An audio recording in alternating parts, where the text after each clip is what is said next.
Hello everyone! So again, I'm back. This is Miss C. Carranza, licensed real estate broker based in Cavite. And right now, andito pa rin po ako sa Estancia Enclave. So, ang ganda lang kasi ng mga na-reopen ngayon. Ayun po, so right now, andito po ako ngayon sa heart ng Estancia Enclaves. And what you are seeing now is yung aming mga commercial lot. So this is again, so ang ating Estancia Enclaves is a 10 hectare residential lot. So ngayon, nandito po tayo ngayon sa main road ng Estancia Enclaves and itong nakikita ninyo is the commercial lot. May na-reopen po dito na 2 commercial lot. May isang corner lot at isang inner na commercial lot. Mga kababayan, lalo na po sa ating mga OFW, investor at mga negosyanteng gustong magkaroon ng sariling pwesto para sa kanilang negosyo. Napakagandang balita po itong hatid ko sa inyo ngayon. Alam po natin na sa real estate, hindi lang bahay at lupa ang magandang investment. Minsan mas malaki pa ang potential ng isang commercial lot, lalo na kung ito ay nasa gitna ng isang lumalaking komunidad. At ngayon po, may 2 commercial lot na na-reopen dito sa Estancia Enclaves. Pareho pong yung isa po is 140 square meter at yung isa ay 130 square meter plus yung laki. At ang pinakamaganda dito, nasa mismong puso or nasa heart ng isang 10 hectare residential community which is sa Estancia Enclaves. Bakit magandang investment ito? Pag-usapan po natin ang opportunity. Sa ngayon, mayroon ng 2 natapos na phase dito sa Estancia Enclaves. Ang Estancia West na may mahigit 350 units at ang Estancia East na may mahigit 450 units plus pa yon. At marami na pong pamilya ang nakalipat at kasalukuyang naninirahan dito. Ngayon po, good news po ito para sa mga investors. Dahil may pararating pa po kaming mga bagong phase na malamang ay kasing laki din ng Estancia East. At pagkatapos ng phase na iyon, ay magkakaroon pa tayo ng nakaplanong Agapea Estancia phase na posibleng magkaroon din ng 300 to 400 units. Kung pagsasamahin natin ang lahat ng phases, posibleng umabot ng mahigit sa 2,000 kabahayan ang magiging market ng sinumang negosyanteng magtatayo rito. At tandaan po natin, ang commercial lot na ito ay nasa loob mismo ng komunidad. Hindi ka naghihintay ng customer. Nasa paligid mo ang customer. Anong negosyong papatok dito? Kung ako po ang bibili ng commercial lot na ito, napakaraming pwedeng gawin eh. Number 1, mini grocery. Number 2, water refilling station. Yung mga necessity na kailangan ng isang pamilya. Number 3, pharmacy. Number 4, laundry shop. Number 5, coffee shop. Number 6, milk tea shop. Bakery, hardware, karinderya or kantina, veterinary clinic, salon o barber shop, remittance center, convenience store. Sa dami ng magiging residente dito, halos araw-araw may customer ka. At ang pinakamagandang bahagi, hindi ka nagbabayad ng buwanang renta. Ikaw ang may-ari mismo ng lupa. Habang kumikita ang negosyo mo, tumataas din yung value ng property mo. So pag-usapan natin ng presyo at computation. By the way po, iniikot ko po ngayon itong isang phase namin sa Estancia para at least magkaroon kayo ng idea ng community namin dito. So ngayon naman po pag-usapan natin kung magkano ang kailangan para makuha ang commercial lot na to. So ang total contract price po nito, sobrang mura, promise, as in kahit kami nabibilib sa presyo kasi napaka-generous ng developer. Yung total contract price is only 2,297,000. At para ma-secure nyo itong commercial lot na to, para ma-reserve mo siya, ang first cash out mo lang ay 20,000 reservation fee lamang. Then pagkatapos po nito, within 30 days upon reservation, ay kailangan nyo nang mabayaran yung down payment na 102,889 pesos.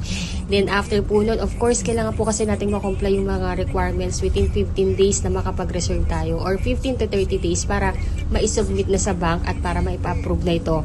Usually, yung approval sa bank, lumalakad po yan within 3 months. Then, pag lumabas na yung approval, automatically, si bank na nag-approve sa inyo, mag-i-email po yan sa inyo para i-notify kayo na approve na. And, basahin nyo na yung terms and conditions, replyan ninyo na ina-accept nyo na para ma-schedule po kayo for the loan contract signing. Kung OFW po kayo, all you need to do, magtalaga lang po kayo ng representative or SPA. Siya po yung kakatawan sa inyo sa pagpirma ng mga dokumento. So, dapat ang SPA ninyo, asawa o anak o magulang o kapatid na nag-iedad ng 21 to 55 years old or kamag-anak na kaipilido nyo pa or ng inyong asawa. Ayun po. So, ano bang requirement naman po bilang OFW? Number 1 po, kailangan po natin ng inyong 2 valid ID, husband and wife if married, birth certificate, plus SENOMAR kung kayo ay single, marriage certificate kung kayo ay married. Then, TIN number or TIN ID. Kailangan po ito sa pagpapa-annotate ng inyong property. Then, latest certificate of employment with declared salary or monthly salary. Kung wala po kayo dito, pwede pong latest job contract. Kailangan din po namin ang inyong latest 3 months payslip. Kailangan din po namin ang inyong passport at yung latest arrival and departure stamp sa inyong passport. And ayun po, kung kayo po ay OFW, all you need to do po is, at wala sa Pilipinas, all you need to do po is magtalaga po kayo ng inyong SPA or representative dito sa Pilipinas. Dapat po siya ay immediate family member like asawa, anak, kapatid o magulang na nag-e-edad ng 21 to 55 years old or kamag-anak na kaapelido nyo pa or kaapelido ng inyong asawa. Ayun po, so meron din tayong mandatory requirements na kailangan kong ma-email sa inyo. Mag-email po ako sa inyo ng SPA form. Yung SPA form po, ito po yung katunayan o legal documents na nagsasabi dito na wala kayo sa Pilipinas at binibigyan nyo ng buong karapatan ang inyong representative na kumatawan sa inyo sa pagkuha ng inyong property dito sa Pilipinas. I-print out nyo po yun, pirmahan at idalhin sa Philippine Embassy natin kung saang bansa kayo ngayon nagtatrabaho. Then, pag napakonsularize nyo na, ipadala nyo lamang po sa inyong magiging representative dito sa Pilipinas para mapirmahan din niya at maisubmit po niya sa amin sa opisina or pwede rin niya ipa-LBC kung siya po ay busy. Ayun po din. Ayun po. Ganun lang po yung, yung mga requirements as an OFW. If ever man po na nahihirapan kayong pumunta sa Philippine Embassy natin dahil malayo sa city ninyo or simple because talagang hindi lang makakalabas sa trabaho, let us know po. Baka pwede naman natin gawa ng paraan yan dito sa Pilipinas. Advisean nyo lang po kami. Ayun po, so easy as 1, 2, 3 lang po yung steps sa pagkuha ng bahay natin kahit nasa ibang bansa kayo. Then, ayun po, para naman sa mga locally employed, kailangan lang po namin ng inyong 2 valid ID, husband and wife if married, birth certificate plus SENOMAR kung kayo po ay single. Then, kailangan din po namin ng inyong marriage certificate kung kayo naman po ay married. Disregard yung birth certificate tsaka SENOMAR kung married na po kayo. Marriage certificate na lang ninyo ang kailangan namin. Then, kailangan din namin ng inyong latest certificate of employment with declared compensation or monthly compensation. Kailangan din namin ng inyong latest 3 months payslip, latest ITR, TIN ID. Ayun po. So, yun lang po yung requirements natin na kailangan natin ma-comply. And, I know po kayang-kaya natin matapos within 15 to 30 days. Ayun po. So, ayun po. Kapag approved na po ang loan at kapag loan contract signing na, doon pa lang po mag-i-start ang inyong monthly amortization sa bank, which is 10 years to pay lang po yung maximum, which is 27,110 per month. Ayun po. So again, first cash out nyo lang po is the reservation fee na 20,000. Then within 30 days, dapat mabayaran po yung inyong down payment ng 102,889 pesos. Then pag na-approve na, doon pa lang mag-i-start ang inyong monthly amortization which is 27,110 per month for 10 years to pay. Mga kabayan, maraming OFW ang nag-iipon para bumili ng bahay. Pero ang ilan sa mga yumayaman sa real estate ay bumibili ng commercial properties dahil may dalawang bagay silang nakukuha po dito.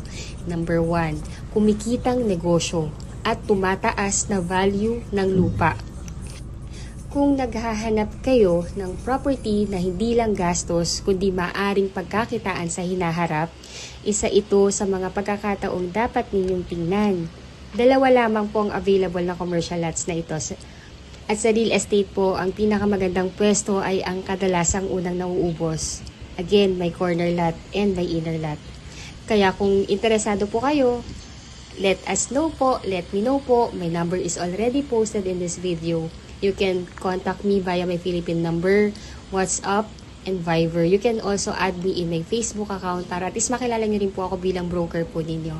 Ayun po. So, ayun po. O kaya, i-message na po ako agad sa WhatsApp para at least matapos natin kaagad yung mga dapat nating ma-secure, like yung ma-reserve yung unit. Kasi po, napakaganda ng location. Para masend ko rin po sa yung complete computation, site map, at yung reservation form. Kasi pag OFW po kayo, or kahit locally employed, para ma-reserve kagad natin yung unit, kailangan ko makuha yung inyong email address, ipapadala ko sa inyong reservation form, then fill upan ninyo.